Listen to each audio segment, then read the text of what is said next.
She is alive. ഇന്നി mark പുറത്തുണർന്നപ്പോൾ ഡിവോണോട് പറഞ്ഞ വാക്ക് ഇപ്പോൾ വീണ്ടും പുറത്തുണർന്ന് പറയുമ്പോൾ കൊബേലിന് അറിയേണ്ടത് മാർക്ക് കോൾഡ് ഹാർബർ ഫയൽ പൂർത്തിയാക്കിയെന്നാണ്. ഇതെവിടാണ്, ഇവരെന്താ ഇവിടെ എന്നൊക്കെ ടെൻഷൻ അടിച്ച് നിൽക്കവേ ഇത് കുട്ടികൾക്ക് ജന്മം നൽകുന്നൊരു ക്യാബിനാണെന്നും പറഞ്ഞ് വീണ്ടും ആ ചോദ്യം വരുവാണ്. Cold harbour completed or not? ഇല്ലെന്ന് കേൾക്കുന്ന ഹാർമണി ആശ്വാസത്തിൽ ജെം അപ്പോൾ മരിച്ചിട്ടില്ലെന്നും അവളെ നമുക്ക് രക്ഷിക്കാൻ കഴിയുമെന്ന് നിൽക്കുമ്പോൾ അതാരെന്ന് മാർക്കും. കാരണം അവനറിയുന്നത് കേസിയാണ്. നീണ്ട ഇരുണ്ട ഒരു ഹോളി ഉണ്ടെന്ന് പറഞ്ഞു തുടങ്ങുന്ന കൊബേലിന് ആശ്ചര്യം വരുന്നത് മാർക്കിൻ്റെ വാക്കുകൾ കേട്ട്. മുമ്പ് ഇർവിങ്ങിൻ്റെ ഡ്രോയിങ്സിൽ കണ്ട ചിത്രം, താഴേക്ക് പോകാൻ ലിഫ്റ്റുള്ളൊരു സ്ഥലം, അത് ഞങ്ങൾക്കറിയാമെന്നുള്ള വാക്കുകൾ. ഇർവിങ്ങിൻ്റെ എങ്ങനെ അറിയാമെന്നാണ് കൊബേലിൻ്റെ ആ മുഖത്തിന് പിന്നിൽ. ഇതേസമയം ഹെല്ലി പകച്ചു നോക്കിയിരിക്കുന്ന ജെയ്മി ഈഗൻ ഹെല്ലിയോടെന്ന പോലെ തന്നെ സംസാരിക്കുകയാണ്. അന്ന് പുറത്തെ പാർട്ടിയിൽ ലൂമിനെ എക്സ്പോസ് ചെയ്ത് സ്പീച്ച് നടത്തിയതിനെപ്പറ്റി. അയാളുടെ മകളെ ഹെലീന ഈഗനെ ഇഷ്ടപ്പെട്ടിട്ടില്ല. എന്തോ ഒരു അകൽച്ച മുമ്പ് ബ്രേക്ക്ഫാസ്റ്റ് ടൈമിലെ നമ്മൾക്ക് തോന്നിയതായിരുന്നു. ജെയ്മി അവളിൽ കണ്ടത് മറ്റൊരു കീറിയകനെയായിരുന്നു. ഈ കമ്പനിയെ വേറെ ലെവലിലെത്തിക്കാൻ പോകുന്ന മറ്റൊരു കീറിനെ. പക്ഷേ അവൾ വളർന്നു വന്നപ്പോൾ കാഴ്ചപ്പാടാകെ മാറി. ഞാൻ മറ്റുള്ളവരെയും മറിഞ്ഞു നിന്ന് കീറാക്കാൻ ശ്രമിച്ചെന്ന് പറയുമ്പോൾ ഓഫ് കോഴ്സ് അത് കൊബേലിനെ ഉദ്ദേശിച്ചാണ്. ഇവരിൽ ആരിലും കാണാത്തൊരു കീറിയകനെ കണ്ടത് ഹെല്ലിയിലാണെന്നാണ് ജെയ്മി പറഞ്ഞു വരുന്നത്. ഇത് കേട്ട് ചാടി അരിശം കൊണ്ടുവന്ന് നിൽക്കുന്ന ഹെല്ലി പറയുന്നത് ഹെല്ലിനെ കുറിച്ചാണ്. നിങ്ങളും നിങ്ങളുടെ കുടുംബവും ഉണ്ടാക്കിയിരിക്കുന്നത് ഒരു നരകമാണ്. അതിൽ നിങ്ങളെല്ലാം കിടന്നെരിയാൻ പോവുക. ആക്രമിക്കാൻ തയ്യാറായ രീതിയിൽ കയ്യിലൊരു പേനയുമായി അവൾ നിൽക്കുമ്പോൾ വളരെ കാമായി തന്നെ ഇതാണ് കിയറെന്നും നാളെ ഒരു വിശിഷ്ട ദിനമാണെന്നും പറഞ്ഞ് അയാൾ ഇറങ്ങിപ്പോകുന്നു. എന്തിനാ വന്നേ, എന്താ വേണ്ടേ എന്നുള്ള ഹെല്ലിയുടെ ചോദ്യങ്ങൾ വകവയ്ക്കാതെ. കോൾഡ് ഹാർബർ പൂർത്തിയാക്കിയാൽ ഒരു ടെസ്റ്റ് നടത്തി അവളെ കൊല്ലും, അങ്ങനെയാണോ കാര്യങ്ങൾ? മാർക്കിൻ്റെ ചോദ്യങ്ങൾക്കെല്ലാം ഹാർമണിയിൽ കൃത്യമായ ധാരണയുണ്ട്. അവർ ചെയ്യേണ്ട കാര്യങ്ങൾ അവൻ്റെ മനസ്സിലേക്ക് പതിപ്പിക്കുകയാണ്. ഫയൽ നാളെ ക്ലിയർ ആവുന്നതും ഉടൻ തന്നെ ആ ഹോൾവേയിലേക്ക് എത്തണം. കാരണം അതിന് മുന്നേ പറ്റില്ല. ഫയൽ ക്ലോസ് ആവുന്നതിന് മുന്നേ അവർ മാക്രോ ഡിപ്പാർട്ട്മെൻറ്റിൽ നാളെ എന്തായാലും പുറത്തു പോകാൻ സമ്മതിക്കില്ല. ഹോൾവേയിൽ ലിഫ്റ്റിൽ കയറി ടെസ്റ്റിംഗ് ഫ്ലോറിലെത്തണം. അവിടുത്തെ കേസ് എങ്ങനെ കണ്ടുപിടിക്കാനാണെന്ന് സംശയത്തിൽ നിൽക്കുന്ന മാർക്കിനോട് ലിഫ്റ്റ് ആ ഫ്ലോറിലെത്തി കഴിഞ്ഞാൽ പിന്നെ അവിടെ നിന്റെ ഔട്ടി ഉണരുമെന്നും അയാൾ ജെമ്മയെ കണ്ടുപിടിച്ച് തിരികെ ലിഫ്റ്റിലേക്ക് വരും. അവിടുന്ന് വീണ്ടും ഇന്ത്യാവുന്ന മാർക്ക് കേസിയുമായി നേരെ പുറത്തേക്കുള്ള എക്സിറ്റ് സ്റ്റെയർ കേസിലേക്ക് എത്തിക്കണം എന്നും പറയുമ്പോൾ വായാൽ പറഞ്ഞു തീർക്കുന്നത് വളരെ എളുപ്പമാണ്. എന്നാൽ മാർക്കിൻ്റെ കാര്യത്തിലോ ഇത് കേട്ടപ്പോൾ തന്നെ പാതി ബുദ്ധി പോയി. ഡിവോൺ അവനെ സമാധാനിപ്പിക്കാൻ ശ്രമിച്ചിട്ട് ജെമ്മ ഓർ കേസി അവർ ജീവനോടെ ഉണ്ടെന്ന് തെളിയിക്കാൻ കഴിഞ്ഞാൽ, അവരിവളെ പിടിച്ചു വെച്ചിരിക്കുന്നതായി തെളിഞ്ഞാൽ പിന്നെ തീർച്ചയായും എല്ലാത്തിൻ്റെയും അന്ത്യമാണ്. മാർക്കിന് സ്ട്രൈക്കായത് ആ വാക്കാണ്, അന്ത്യം. അപ്പോൾ ഞങ്ങൾക്കെന്ത് പറ്റും? സെവേർഡ് ഫ്ലോറിലെ ഇന്നികൾക്കെല്ലാം എന്ത് സംഭവിക്കും? ഉത്തരമില്ലാത്ത ഡിവോണും അങ്ങനെ തീരില്ലെന്ന് നിൽക്കുന്ന കൊബേലും മാർക്കിന് നല്ല അലട്ടലുണ്ടാക്കിയിരിക്കുകയാണ്, അയാളുടെ നിലനിൽപ്പിനെ തന്നെ. കൊബേല ഉദ്ദേശിച്ചത് റീഇൻറ്റഗ്രേഷനാണ്. ഇന്നി ഒന്നിച്ചാൽ പിന്നെ out ചെയ്യുമുള്ള single life ആകുമല്ലോ.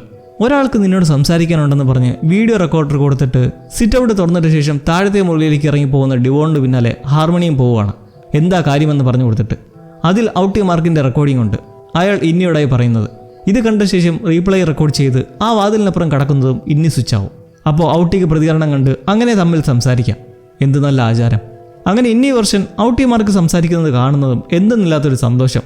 First time അല്ലേ ഇന്നി ഔട്ടിയുടെ ആ ഒരു ബിഹേവിയറും അതുപോലെ തന്നെ നേരിൽ തന്നെ കാണുന്നതും. ആദ്യം തന്നെ 2 വർഷമായി ലൂമിനിൽ കുടുങ്ങിയിട്ടുള്ള നരകവാസത്തിൽ ക്ഷമ ചോദിക്കുവാണ് ഔട്ടി മാർക്ക്. കാര്യങ്ങൾ ഹാർമണി പറഞ്ഞു കാണുമല്ലോ. ഈ നരകയാതന മാറ്റി എല്ലാം ശരിയാക്കാനുള്ള ചാൻസ് നീ തരുമെന്നാണ് എൻ്റെ വിശ്വാസവും ആഗ്രഹവും. ഇന്നി ക്യാമറ തിരിച്ച് റെക്കോർഡ് ചെയ്യുന്ന റീപ്ലേയുമായി മുറിക്ക് പുറത്തിറങ്ങുന്നതും സ്വിച്ചായ ഔട്ടി മാർക്ക് ആ സിറ്റൗട്ടൊക്കെ ടെലിപോർട്ടേഷനിലെത്തിയെന്ന പോലെ വിസ്മയത്തോടെ നോക്കിയിട്ട് കാണുന്ന റീപ്ലേയിൽ ഇന്നി ഫേസ് കാണുന്ന ഔട്ടിക്കും ഒരമ്പരവും സന്തോഷവും. തീർച്ചയായും ഒരു കുട്ടിയെപ്പോലെ കുറേ ഡൗട്ട്സ് ഇന്നിക്ക് ചോദിക്കാനുണ്ട്. നരകയാതന എന്ന പോലെ ഇവിടം തോന്നിയിട്ടില്ല. പക്ഷേ നിങ്ങൾ പറയുന്നതിലാണ് പേടി. എങ്ങനെയായാലും ജീവിതവും ലോകവും ആ ഒരിടമാണ്, അത് അവസാനിപ്പിക്കാനും വയ്യ. അതാ ഇന്നിയുടെ വൈകാരികത കണ്ട് കുറച്ച് ആലോചിച്ചിട്ടുള്ള പ്രതികരണം റീഇൻറ്റഗ്രേഷനെ കുറിച്ച്. ലൂമനല്ല ഈ ഒരു ലോകം. ഇതിനോടകം തന്നെ എൻ്റെ ജീവിതം ഇടയ്ക്ക് ഗ്ലിച്ച് പോലെ നീയും നിന്റെ ചില മൊമെന്റ്സ് ഞാനും കാണുന്നുണ്ട്. ഇത് റീഇൻറ്റഗ്രേഷൻ എന്നൊരു പ്രോസസ്സ് ചെയ്തു വരുന്നതിൻ്റെതാണ്. വൈഫിനെ രക്ഷിച്ചു കഴിഞ്ഞാൽ ഇത് പൂർത്തിയാക്കാം. പിന്നെ നമ്മളുടെ ഓർമ്മകൾ ഒരുമിച്ച് ഒരു ജീവിതമാകും, ഒരേപോലെ പങ്കിടുന്ന ലൈഫ്. ഇന്നിക്ക് എല്ലാത്തിനും സംശയമാണ്. വ്യക്തമാക്കണം എല്ലാം. ഔട്ടിമാർക്ക് ജമ്മിയുമൊത്തുള്ള ജീവിതത്തെക്കുറിച്ച് പറയുവാണ്. മരിച്ചെന്നുള്ള ധാരണയിൽ അനുഭവിച്ച വ്യസനം. അങ്ങനെ ഒരു വികാരം പറഞ്ഞിട്ടില്ലാത്ത ഇന്നിക്ക് ഹെലീനയുടെ ഇന്നിയുമായുള്ള സ്നേഹത്തെപ്പറ്റി കൊബേലിൽ നിന്ന് അറിഞ്ഞതായും അത് വെച്ച് സ്നേഹം എന്നത് ഒന്ന് ആലോചിച്ച് നോക്കാൻ ഔട്ടി മാർക്ക് പറയുന്നെങ്കിലും ഇന്നി മാർക്കിൻ്റെ ഏറ്റവും വലിയ ഭയം എന്തെന്നാൽ മാർക്ക് ഇൻ്റഗ്രേറ്റ് ചെയ്യുന്ന പോലെ ഹെല്ലി ചെയ്യില്ല, ചെയ്യാൻ മുതിരില്ല. കാരണം അവളുടെ ഔട്ടി അങ്ങനെ ഒരു പൊസിഷനിലാണ്.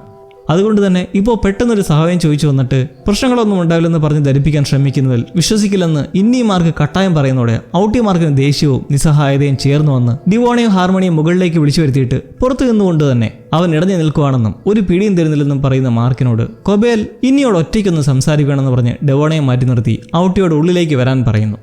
ഇന്നിയോട് കൊബേലിന് പറയാനുള്ളത് MDRലെ അക്കങ്ങൾ, അതാണ് നിന്റെ ജീവിത പങ്കാളി. നിന്റെ സാന്ത്വനത്തിൽ നിന്നും വരുന്ന ആ നമ്പേഴ്സ്, അതെല്ലാം ജെമ്മയുടെ മനസ്സിലേക്കുള്ള ചില വാതിലുകളാണെന്ന് പറയുന്നതിൽ നിന്നും നമ്മൾ ആ സത്യം മനസ്സിലാക്കുവാണ്. നമ്പറുകൾ റീഫണ്ട് ചെയ്തുകൊണ്ടിരിക്കുമ്പോൾ ഇവർക്കെല്ലാം ഇടയ്ക്ക് തോന്നുന്ന വിഷമം അല്ലെങ്കിൽ ആദി, തമാശ അല്ലെങ്കിൽ നേരം പോക്ക്, ചില നേരം ഉണ്ടാകുന്ന ഭയം, ദേഷ്യം, അതെല്ലാം ആ 4 മാനസിക നിലയാണ് കിയറിൻ്റെ 4 ടെമ്പേഴ്സ്.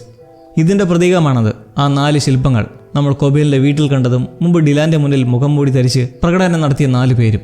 ആ നമ്പർ ഗ്രൂപ്പ്സ് എല്ലാം ജെമ്മയുടെ മനസ്സിനുള്ളിലെ നിർമ്മാണ ഘട്ടങ്ങളാണ്. മൈൻഡ് സജ്ജമാക്കിയെടുക്കുന്ന മാനസിക നില, മനോഭാവം, അതാണ് ആ നമ്പേഴ്സ്. മാർക്ക് പൂർത്തിയാക്കിയ ഓരോ ഫയലും അവളുടെ പുതിയ കോൺഷ്യസ്നെസ് ആണ്. ഓരോ മുറിയിലും പുതിയ ബോധത്തോടെയുള്ള അവസ്ഥ, അതായത് പുതിയ ഇന്നികൾ വിവിധ റൂമുകളിൽ കയറുന്ന അവസ്ഥ.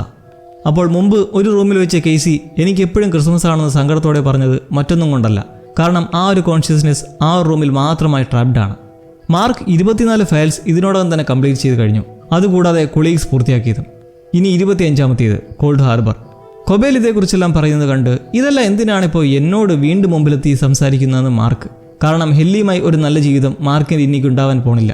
അത് സത്യമായ കാര്യമാണ്. കാരണം ഇവനെ ഒരു വിലയും കൽപ്പിക്കാത്ത ഒരു ഈഗനാണവർ. ഹെല്ലിയെ വെച്ച് ഉപയോഗിക്കുകയാണെന്നുള്ള കാര്യങ്ങൾ കൊബേലിൽ നിന്നും കേൾക്കുന്ന മാർക്ക് പൊട്ടിത്തെറിച്ച് എനിക്കിതൊന്നും വിശ്വാസമില്ലെന്ന് പറഞ്ഞാൽ ക്യാബിനിൽ നിന്ന് ഇറങ്ങിപ്പോകുന്നു. നിങ്ങളുടെ സഹോദരനെ സ്നേഹിക്കുന്നുണ്ടെങ്കിൽ പറഞ്ഞേക്ക്, ഇനി ഞാൻ ഉണരുന്നത് സെർവേഡ് ഫ്ലോറിലായിരിക്കണം, അല്ലെങ്കിൽ അയാൾ ഒരിക്കലും അയാളുടെ വൈഫിനെ ഇനി ജീവിതത്തിൽ കാണില്ല എന്ന് ഡിവോണോട് പറഞ്ഞതിന് ശേഷം. ഇതുകൊണ്ട് തന്നെ പിന്നെ നമ്മൾ കാണുന്നത് ഇന്നി ഉണരുന്നതാണ്, അതും ലൂമിനിൽ. ഔട്ടി ഇന്നിയുമായൊരു സംസാരം ഇനി ആഗ്രഹിക്കുന്നില്ലെന്നർത്ഥം. സെർവേഡ് ഫ്ലോറിലെത്തുന്ന മാർക്കിൻ്റെ മുമ്പിലുള്ളതെല്ലാം അടിമുടി വ്യത്യാസം. മുമ്പുണ്ടായിരുന്ന ആ വിചിത്ര പെയിൻറ്റിങ്ങിൻ്റെ സ്ഥാനത്ത് ഇപ്പോൾ മാർക്ക്, അയാൾക്കൊപ്പം ഉണ്ടായിരുന്ന സകലരും, ഈഗൻ പരമ്പരയും സങ്കടത്തിൻ്റെ പടുകൂടിയെന്ന് നമ്മൾ മുമ്പ് കണ്ട സ്ഥലവും ഒക്കെ പെയിൻറ്റിങ്ങിലുണ്ട്. എന്നാൽ ലൂമനുമായി ഒരു ബന്ധവും ഇതുവരെ നമ്മൾ കണ്ടിട്ടില്ലാത്ത റിക്കനും ഡിവോണും എങ്ങനെ ചിത്രത്തിൽ വന്നുകൂടി? അതൊരു വലിയ സംശയമാണ്. പച്ച ഡ്രസ്സിട്ട് പിറകെത്തുന്ന ഹെല്ലിയും മാർക്കിനെ കണ്ടപാടെ സ്നേഹാലിംഗനം ചെയ്ത് എനിക്കൊരു കാര്യം പറയാനുണ്ടെന്ന് പരസ്പരം പറഞ്ഞ ഇരുവരും ഇരുണ്ട പാതയിലൂടെ ഡിപ്പാർട്ട്മെൻറ്റിലേക്ക്. അവിടെ ഇതാ കിയറീഗൻ്റെ റോബോട്ടിക് പ്രതിമയും. അതിൽ വെച്ചിട്ടുള്ള ലെറ്റർ എടുത്ത് വായിക്കുമ്പോൾ അത് മിൽച്ചിക്കിൻ്റേതാണ്. 25ാമത്തെ ഫയൽ പൂർത്തിയാക്കുന്ന ഈ വേളയിൽ ലൂമൻ ഫൗണ്ടറും സാക്ഷിയാകാൻ ആഗ്രഹിച്ചിരിക്കുകയാണെന്നും ഈ പ്രതിമ കൂടെ ഹെല്ലിയാറും ഉണ്ടാകുമെന്നുള്ള കത്ത് വായിക്കുന്നതും ഡെസ്കിൽ ലൈറ്റ് ഓണായി അങ്ങോട്ടേക്ക്. പൂർത്തിയാക്കുമ്പോൾ അതിൻ്റെ ആരവങ്ങളും ഉണ്ടാകുമെന്ന് കത്തിലുണ്ട്. അങ്ങനെ അവിടെ ഇരുന്ന് പതിഞ്ഞ സ്വരത്തിൽ ഹെല്ലി ജെയ്മി ഈഗൻ പ്രത്യക്ഷപ്പെട്ടതും ഇന്നേത വിശിഷ്ട ദിവസമാണെന്ന് പുലമ്പിക്കൊണ്ട് പോയതേക്കുറിച്ചുമെല്ലാം പറയുമ്പോൾ അതെന്താണെന്ന് എനിക്കറിയാമെന്ന് മാർക്കും, എന്തിനാണ് ഇവരിതെല്ലാം ചെയ്യുന്നതെന്നും. സ്പെഷ്യൽ ഡേ ആയതുകൊണ്ട് തന്നെ ഒരു ചേഞ്ചിന് ഇരുട്ടാക്കിയ ഇടവഴിയിലെല്ലാം ലൈറ്റ് ഇട്ട് വരുന്ന മിൽച്ചിക്കിനടുത്തേക്ക് എത്തി നിൽക്കുന്നതാട്ടെ ലിഫ്റ്റിൽ നിന്നിറങ്ങി വരുന്ന ഡിലാൻ. ജോലി റിസൈൻ ചെയ്തപ്പോൾ ഔട്ടി അതിനെ യോജിക്കാത്തതുകൊണ്ട് തിരികെ വരുത്തിയതാണെന്ന് സംശയത്തിൽ നിൽക്കുന്ന ഡിലാനെ ബ്രേക്ക് റൂമിൽ കൊണ്ടിരുത്തി ഒരു കത്ത് കൊടുത്ത് തുറന്ന് വായിക്കാൻ പറഞ്ഞിട്ട് മിൽച്ചിക്ക് വെപ്രാളത്തിൽ ഓടി ഇറങ്ങി പോകുന്നു. ജെമ്മ അടുത്ത സെഷന് തയ്യാറാവുമ്പോൾ കോട്ട് കണ്ട് ഞെട്ടുകയാണ്. കാരണം മാർക്കിനോട് അവസാനമായി യാത്ര പറഞ്ഞപ്പോൾ ഇട്ട ഗൗണാണത്. കൊബേൽ പറഞ്ഞ കാര്യങ്ങൾ മാർക്ക് ഹെല്ലിയെ ധരിപ്പിക്കുമ്പോൾ അവരെ ഇനിയും എങ്ങനെ വിശ്വസിക്കുമെന്നാണ് ഹെല്ലിയുടെ ഡൗട്ട്. പറഞ്ഞത് സത്യമാണെങ്കിൽ നമ്മളുടെ ജീവിതത്തിൻ്റെ അവസാനമായിരിക്കും അത് കേസി പുറത്തുവിടുന്നത്. മാർക്കിന് റീഇൻറ്റഗ്രേഷൻ ചെയ്ത് നിലനിർത്താനുള്ള ഓപ്ഷൻ എടുക്കാൻ പറയുമ്പോൾ എന്നാൽ അവന് ജീവിതം ഹെല്ലിയോടൊത്ത് മതി. കേസി രക്ഷിക്കാനും മനസ്സനുവദിക്കുന്നില്ല. എന്തൊക്കെയായാലും പക്ഷേ ഹെല്ലി എന്നത് ഹെലീന ഈഗൻ തന്നെയാണ്, ലൂമൻ CEO. അവൾ അങ്ങനെ പറഞ്ഞ ഒടുവിൽ മാർക്ക് മനസ്സില്ലാ മനസ്സോടെ കോൾഡ് ഹാർബർ പൂർത്തിയാക്കാൻ തുടങ്ങുമ്പോൾ താഴെ നിരീക്ഷിക്കുന്ന നോബിയും മവേറും സൂക്ഷ്മമായി നോക്കിയിരിക്കുകയാണ് ആ മഹത് നിമിഷത്തിനായി. ഡിലാനെ ഇനി അറിയിക്കാനുള്ള ചിലതാണ് ആ പേപ്പറിലുള്ളത്. ആദ്യം തന്നെ ഗ്രച്ചനിൽ ഇഷ്ടമുണ്ടാക്കിയതിന് ഇനി തെറിപറയുവാണ്. ശേഷം എന്തൊക്കെയായാലും സെയിം ഫിസിക് ആയതുകൊണ്ട് തന്നെ മനസ്സിലാകും ആശാപാശങ്ങളൊക്കെ എങ്ങനെയായിരിക്കുമെന്ന്. ഇനിയിൽ കണ്ട ആ സവിശേഷത ഒരിക്കൽ അവൾ എന്നിലും കാണുമെന്ന് പ്രതീക്ഷിക്കുന്നെന്ന് എഴുതിയിട്ട് ഔട്ടി ഡീലാൻ ഉദ്ദേശിക്കുന്നത് എന്താണെന്ന് വെച്ചാൽ അവിടെ ഇപ്പോൾ നിൽക്കുന്നത് തന്നെയാണ് നിനക്ക് നല്ലതെന്ന് കരുതുന്നു. പറ്റില്ലെങ്കിൽ തീർച്ചയായും നിർത്താം, പക്ഷേ ഇപ്പോൾ നിൽക്കുന്നതാണ് ശരി എന്ന് വിശ്വസിക്കുന്നു എന്ന് പറഞ്ഞാൽ കത്ത് വായിച്ചു തീരുമ്പോൾ ഡിലാന് വിഷമവും നിരാശയും നിസ്സഹായതയും എല്ലാം മിന്നി മറിഞ്ഞു പോകുന്നു. ഡിലാൻ ഈ കത്ത് കൊടുത്ത ശേഷം മിൽച്ചിക്ക് 100 ഓടിയത് MDRലേക്കാണ്. കാരണം അവിടെ മാർക്ക് കോൾഡ് ഹാർബർ പ്രാവർത്തികമാക്കുന്നതിന് തൊട്ടടുത്തെത്തിയിരിക്കുകയാണ്. അവിടെ ഹെല്ലിയും മാർക്കും മൂകരായിരിക്കുകയാണ്. ഇതൊരു അവസാന നിമിഷമെന്ന പോലെ. കുറച്ച് സമയം കൂടി നമ്മൾക്ക് ഉണ്ടായിരുന്നെങ്കിൽ എന്ന് ഹെല്ലിയുടെ വാക്ക് മാർക്കിന് താങ്ങാനാവുന്നില്ല. അങ്ങനെ അവസാന നമ്പർ ഗ്രൂപ്പും സെലക്ട് ചെയ്ത് കഴിഞ്ഞിരിക്കുന്നു. അത് ബോക്സിലാക്കിയാൽ കോൾഡ് ഹാർബർ 100%.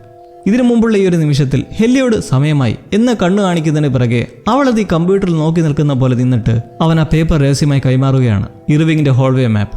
തുടർന്ന് ഇരുവരുടെയും കണ്ണുകൾ കോൾഡ് ഹാർബർ 100 സാക്ഷ്യം വഹിക്കുന്നതും മവേറിനോട് ജെയ്മി ഈഗനെ വിളിക്കാൻ പറഞ്ഞ് നോബി ഇറങ്ങിപ്പോവുകയാണ്. It's party time. ഓഫീസിൽ ലൈറ്റൊക്കെ കത്തി മ്യൂസിക് ആംബിയൻസ് ഒക്കെ സ്റ്റാർട്ടാവുമ്പോൾ കിയറീഗിന്റെ അനിമാട്രോണിക് ശില്പത്തിൽ നിന്നും വോയിസ് സന്ദേശം. എൻ്റെ ഏറ്റവും മികപ്പെരിയ സെയിലിനെ അന്വർത്ഥമാക്കിയതിന് അഭിനന്ദനം അറിയിച്ചിട്ട് ഫ്ലോർ മാനേജറെ സ്വാഗതം ചെയ്യുന്നു. എന്തായാലും ആ സമയം തന്നെ മിൽച്ചിക്ക് ഓടി എത്തിപ്പെട്ടിരിക്കുന്നു. ബാക്ക്ഗ്രൗണ്ടിൽ കൈയടിക്കുന്ന റെക്കോർഡിംഗ് ഒക്കെ ഉണ്ട്. മിൽച്ചിക്ക് വന്ന് കീറിയകൻ ജീവനോട് നിൽക്കുന്നെന്ന പോലെ തന്നെ ഇന്ന് വളരെ സുന്ദരനായിട്ടുണ്ടെന്നും മറ്റും പുകഴ്ത്തുമ്പോൾ അത് കട്ടിവാക്കുകൾ തന്നെ. ഇതിന് മറുപടി എന്ന പോലെ കീറിൽ നിന്നും നിങ്ങൾ ആ 4-ാം അനുബന്ധം പുസ്തകം എഴുതിയിരുന്നതിൽ അത് കട്ടിവാക്കുമൂലം പൊട്ടിത്തെറിച്ചെന്നുള്ള കളിയാക്കലും മിൽച്ചിക്കിനെ അങ്ങോട്ട് പിടിച്ചിട്ടില്ല. അങ്ങനെ ഇരുവരും തമ്മിലെ ചെറിയ കൊടുക്കൽ വാങ്ങലിന് ശേഷം സ്പെഷ്യൽ പെർഫോമൻസിനായി ഒരു ബാൻഡ് സംഘം അങ്ങോട്ടേക്ക് മേളം കൊട്ടി വരുന്നു. അങ്ങനെ സെലിബ്രേഷന് തുടക്കം കുറിക്കുമ്പോൾ ജെയ്മി ഈഗൻ എത്തിയിരിക്കുവാണ് ഒരു ക്യാബിനിൽ. അയാൾ താഴെയുള്ള ഒരു ഫ്ലോറിലായി ലൂമിനിൽ തന്നെ ഉണ്ടെന്ന് നമ്മൾ കഴിഞ്ഞ എപ്പിസോഡിന് അവസാനം കണ്ടിരുന്നു. കാര്യക്ഷമതയെ അളക്കുന്ന ടെസ്റ്റ് ഉടൻ ആരംഭിക്കുന്ന വോയിസ് വരുമ്പോൾ ജെമ്മ നടന്നു പോകുന്നത് പുതിയ റൂമിലേക്ക്. അതിലെ അവളുടെ എഫിഷ്യൻസി കണ്ട് മനസ്സിലാക്കാൻ ജെയ്മി ഇരിക്കുമ്പോൾ MDRൽ മിൽച്ചിക്ക് പൂണ്ട് വിളയാടുകയാണ്. ആഘോഷം അയാൾക്ക് ഹരമാണെന്ന് നമ്മൾ തുടക്കത്തിൽ കണ്ടിരുന്നല്ലോ. ഹെല്ലി ഒട്ടും സമയം കളയാതെ പോകാൻ പറയുവാണ്, വീണ്ടും കാണാമെന്ന് പറഞ്ഞിട്ട്. ഉടൻ തന്നെ മിൽച്ചിക്കിൻ്റെ കൈവശമുള്ള വയർലെസ് എടുത്ത് വാഷ്റൂമിലേക്ക് ഓടിക്കയറുമ്പോൾ പിറകെ മിൽച്ചിക്കും പോകുന്ന ആ തക്കത്തിന് മാർക്ക് ഡിപ്പാർട്ട്മെന്റിന് പുറത്ത് കടക്കുന്നു. ഇർവിങ്ങിന്റെ ഡയറക്ഷൻസ് നോക്കി പായുമ്പോൾ ഹെല്ലി വയർലെസ് ഫ്ലഷ് ചെയ്യാനിട്ടിട്ട് മിൽച്ചിക്കിന്റെ പിറകിലൂടെ പുറത്തേക്ക് കടന്ന അയാളെ വാഷ്റൂമിൽ ലോക്കാക്കി നിർത്താൻ ശ്രമിക്കുന്ന നേരത്തിന് ഡിലാൻ പതി അങ്ങോട്ട് നടക്കുന്നു. നോബി എലവേറ്ററിൽ ഇറങ്ങി ഹോൾവേയുടെ എതിർവശത്തുള്ള റൂമിലേക്ക്. കോൾഡ് ഹാർബർ ആ അവസാനത്തെ മുറിയിലേക്ക് ജെമ്മ കയറുകയായി, കൂടെയുള്ള ഡോക്ടറുടെ ബ്ലഡ് റെക്കഗ്നീഷൻ വഴി. മാർക്ക് തലപോയിഞ്ഞ് ഇടത്തേക്കും വലത്തേക്കും ഒരു ഊഹം വെച്ച് പായുമ്പോൾ ഒരാട്ടിൻകുട്ടിയുമായി നോബിയുള്ള മുറിയിലേക്ക് വരുന്ന ആ മമേലിയൻ നഴ്സേഴ്സിലെ ലേഡിയും. മൊത്തത്തിലൊരു ത്രില്ലിംഗ് സിറ്റുവേഷൻ. മിൽച്ചി കാഞ്ഞു വലിച്ച് കതവ് തുറപ്പിച്ചതിന് പിറകെ മാർക്ക് എന്തെന്നും ചോദിച്ച് ഇറങ്ങാൻ തുനിയുന്നതും ഡിലാൻ പെട്ടെന്നൊരു അലമാര നേരെ തള്ളിക്കൊണ്ടുവച്ച് വീണ്ടും മിൽച്ചിക്ക് ലോക്ക്. എന്താ സംഭവം ഒന്നും അറിയില്ല. ഹെല്ലി പരിശ്രമിക്കുന്നത് കണ്ട് കൂടെ നിന്നു, അത്രയേ ഉള്ളൂ. റൂമിനുള്ളിൽ കൊബേൽ പറഞ്ഞതുപോലെ പുതിയൊരു ഇന്ത്യയായി നിൽക്കുന്ന ജെമ്മയ്ക്ക് മോണിറ്റർ ചെയ്യുന്ന മകന്റെ വോയിസ് നിർദ്ദേശങ്ങൾ റൂമിൽ നിന്നും ഉള്ളിലേക്ക് വരാൻ പറഞ്ഞു വരുമ്പോൾ അതിലൊരു തൊട്ടിൽ വെച്ചിരിപ്പുണ്ട്. നീ ആരാണെന്നുള്ള ചോദ്യത്തിന് ജെമ്മയുടെ മറുപടി അറിയില്ല. കാരണം ഒരു പുതിയ കോൺഷ്യസ്നെസ് ആണത്. ആട്ടിൻകുട്ടിയുമായി നോബിക്കടുക്കലേക്ക് എത്തുന്നത് ഒരു സാക്രിഫൈസിന് വേണ്ടിയാണ്. ഈ മൃഗം എന്നും ഓർമ്മിക്കപ്പെടുന്ന ഒരു സ്ത്രീയോടൊപ്പം അടക്കം ചെയ്യാനുള്ളതാണെന്നും കീറിന്റെ ലോകത്തേക്ക് സ്ത്രീയെ നയിക്കാൻ ഇതിന് സാധിക്കുമോ എന്നെല്ലാം ഒരു മുറ പോലെ നോബി ലേഡിയോട് ചോദിക്കുമ്പോൾ അതേയെന്ന് പറയുന്നെങ്കിലും അവർക്ക് ഉള്ളിൽ നല്ല വിഷമമുണ്ട്. കാരണം മുമ്പ് ആടിനോടുള്ള താല്പര്യം മമേലിയൻ നഴ്സറബിൾ ഡിപ്പാർട്ട്മെന്റിൽ നമ്മൾ കണ്ടറിഞ്ഞതാണ്.